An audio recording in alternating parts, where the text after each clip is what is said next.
Assalamualaikum warahmatullahi wabarakatuh. Alhamdulillahi rabbil alamin. Arsala rasulahu bil huda wa dinil haq litirahu ala dini kulli wa kafa billahi syahida.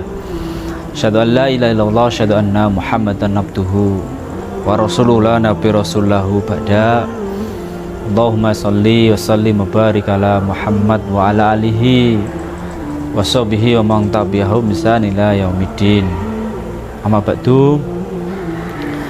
Ya ayyuhalladzina amanu taqullaha haqqa tuqatihi wa la tamutunna illa wa antum muslimun. Wa qala Rasulullah sallallahu alaihi wasallam, man sama ramadhanan imanan wa ihtisaban ghufira lahu ma qaddama min dzambi.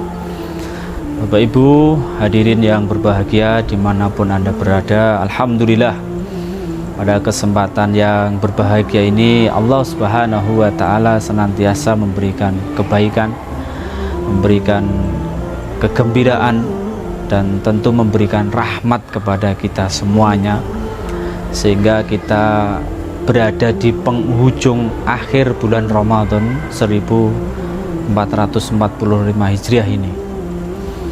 Tentu suka duka di dalam mengisi Ramadan, kemudian bagaimana sikap kita menghadapi bulan Syawal yang akan datang sebentar lagi ini, bagaimana?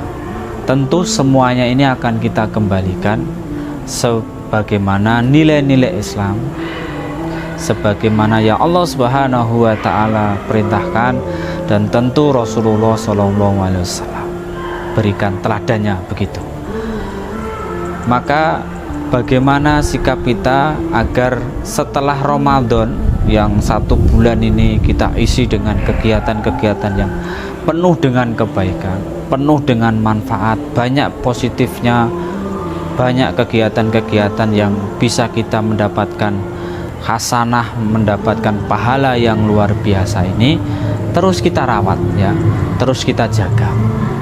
Maka pada kesempatan yang berbahagia ini di akhir Ramadan ini, tentu bagaimana di bulan Syawal besok itu kita mengikuti, menyemarakkan lagi. Jadi dalam hal kesempatan kali ini ada 10 hal yang nanti mungkin kita akan bahas bagaimana Ramadan yang akan kita lalui bersama ini. Maka di bulan Syawal yang akan datang ini perlu kita menilik bagaimana sejarah Rasulullah dan bagaimana sejarah yang ada di negeri kita, Indonesia tercinta ini. Maka kalau menilik sejarah di zaman Rasulullah SAW, maka peristiwa-peristiwa di bulan Syawal itu penuh dengan bagaimana catatan-catatan sejarah. Ada yang namanya Perang Uhud di tahun ketiga Hijriah, ada yang namanya Perang Khandaq di tahun kelima Hijriah, ada Perang Hunain di tahun ke-8, yang semuanya telah memberikan spirit yang namanya syawala yusawilu sawalan, artinya meningkat.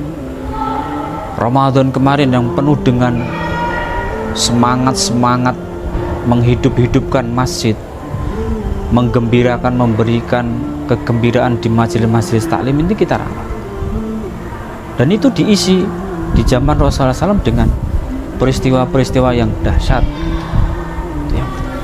Yang kedua, di bulan Syawal itu juga bagaimana perlu kita ingat salah satu penulis kitab yang sahih, yakni Imam Bukhari, itu pun lahir dan wafat itu beliau di bulan Syawal di tahun 2506 Hijriah. Kemudian hadirin yang berbahagia, banyak juga peristiwa kalau kita kaitkan dengan tempat di Arab itu. Rasulullah SAW di bulan Syawal pun menikah dengan Siti Aisyah, menikah dengan Ummu Salamah, sama. Jadi di bulan Syawal di Indonesia ini biasanya diisi dengan pernikahan gitu. Pernikahan di bulan Syawal. Kemudian ada yang lagi, hadirin yang berbahagia, tentu peristiwa bulan Syawal ini penuh dengan kegembiraan, karena namanya Idul Fitri itu kan kembali fitrah, iftar, makan di siang hari. Maka sama di dunia Timur Tengah, di Turki, kemudian di Arab Saudi, di Uni Emirat Arab, bahkan di Indonesia tradisi yang namanya Syawal ini penuh dengan nilai-nilai maslahat al-urf. Artinya banyak peristiwa yang memang ada unsur kebaikannya, yakni dengan yang namanya silaturahmi, kan begitu. Silaturahmi dengan handetolan, atau lebih kita kenal di awal era kemerdekaan kita ini dengan yang namanya halal bihalal begitu. Maka ini adalah bagian dari silaturahmi, bagian dari proses apa yang Rasulullah SAW teladankan, kan begitu. Ini penting, silaturahmi. Bahkan silaturahmi yang sangat dahsyat ini fenomenanya unik. Apa ini? Mudik. Banyak negara yang sangat kagum dengan apa yang ada di Indonesia dengan tradisi mudik, yang pada prinsipnya adalah menjaga silaturahmi.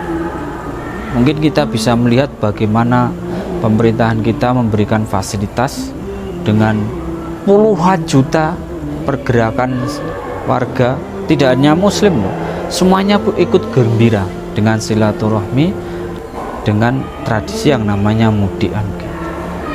Ini penting sekaligus menjaga itu. Kemudian teman-teman semuanya, Bapak Ibu yang berbahagia, hadirin yang berbahagia, tentu ada juga tradisi-tradisi yang masih lekat dengan yang namanya peninggalan kerajaan Demak, peninggalan kerajaan Mataram Islam yang ada di Jogja maupun yang ada di Solo. Itu ada peristiwa unik, yakni terkait dengan yang namanya sawalan, yang namanya bergembira dengan hari-hari yang namanya sawalan. Dan ini kegembiraan ini kalau kita tarik dengan hadis Rasulullah SAW, saya bacakan, a'udzubillahi minasyaitonirrajim, man shoma Ramadan, barang siapa yang berpuasa bulan Ramadan, thumma, kemudian atba'ahu, dilanjutkan sitan, 6 hari, min Syawal, di bulan Syawal itu, dari bulan Syawal itu, karena kamisa kasiyami ad-dahr, maka dia seakan-akan dia puasa selama 1 bulan penuh. Ini diriwayatkan oleh hadis riwayat Muslim. Maka ini biasanya di daerah kita yang khususnya Solo dan Jogja ya, ini biasanya setelah Idul Fitri kemudian ini melanjutkan pesan Rasulullah SAW tadi, berpuasa 6 hari di bulan Syawal, tanggal 2, tanggal 3 sampai tanggal 7 Syawal begitu. Jadi sudah 6 hari begitu. Maka ini juga menjaga konsisten, tidak lanjut dari selama 1 bulan Ramadan kemarin itu. Maka dengan puasa 6 hari di bulan Syawal ini menjadikan kita agar istiqomah gitu, kontinunya ada gitu. Dan ini diberikan kegembiraan dengan kearifan lokal. Kerajaan Mataram, Jogja maupun Solo ini dengan raja-rajanya kan Islam. Dengan setelah 6 hari di bulan Syawal mengikuti Rasulullah SAW puasanya, ini ada kegembiraan biasanya dengan makan kupat gitu, atau grebek sawalan. Itu contoh akulturasi dari budaya yang sekali lagi bernafaskan Islam dan memang untuk memberikan kegembiraan, karena waktu itu banyak budaya-budaya di Jawa agar yang namanya Islam ini diterima dengan baik. Maka yang terakhir, Bapak Ibu semuanya, yang terakhir adalah pentingnya kita itu menjaga keistiqomahan setelah bulan Ramadan itu seperti apa ya. Kemarin kita kan sudah Ramadan ini sudah tarawehnya, qiyamulail di bulan Ramadan, kemudian tadarus kita kan, kemudian rawatib fardu kita itu rutin. Maka ini kita jaga, wong namanya meningkat maka kita tingkatkan di bulan Syawal besok. Dengan apa? Ya, kalau memang habis Isya tadarus biasanya taraweh kemarin itu 1 juz, kita bagi. Habis sholat subuh, kalau 1 juz itu 10 lembar ya 2 lembar. Itu namanya menjaga. Sekaligus biasanya di bulan Ramadan banyak orang-orang bersedekah. Ini yang terakhir, banyak orang-orang yang bersedekah dengan takjilnya, dengan kalau bahasa lebih familiarnya jaburannya kan begitu, menu kasih berbuka. Ini kita rawat, tentu dengan wujud model yang mungkin agak berbeda, tetapi prinsipnya terus bersedekah dengan memberikan kegembiraan kepada saudara-saudara kita, minimal di lingkungan sekitar kita, minimal di kanan kiri kita memberikan kegembiraan. Karena kemarin kita juga memberikan yang namanya zakat fitrah kita kan gitu. Kemudian kita memberikan sedekah kita, bahkan kita kalau bahasanya lebih familiar itu memberikan parsel kan. Itu kita terus rawat dalam bentuk lain dengan keistiqomahan kita, yakni terus memberikan apa yang kita miliki ini dengan bersedekah. Tidak perlu banyak, tetapi yang penting istiqomah. Itu Bapak Ibu, para pemirsa semuanya, bagaimana kita mensikapi dan menyiapkan diri kita setelah Ramadan di bulan Syawal ini.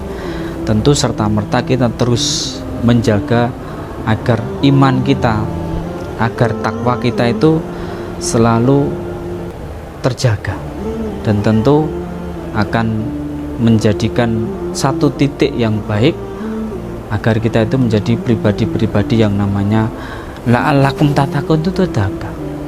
Pesan dari siam kita itu la'allakum tattaqun itu terjaga dengan ya apa yang kita lakukan itu.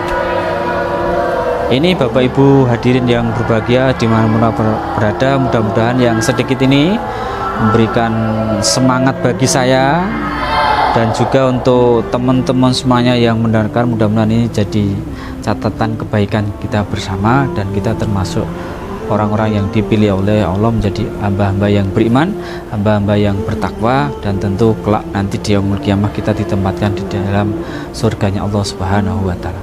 Amin amin ya rabbal alamin. Barakallahu fikum.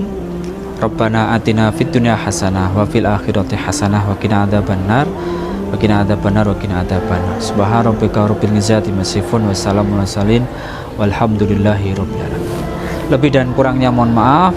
Assalamualaikum warahmatullahi wabarakatuh.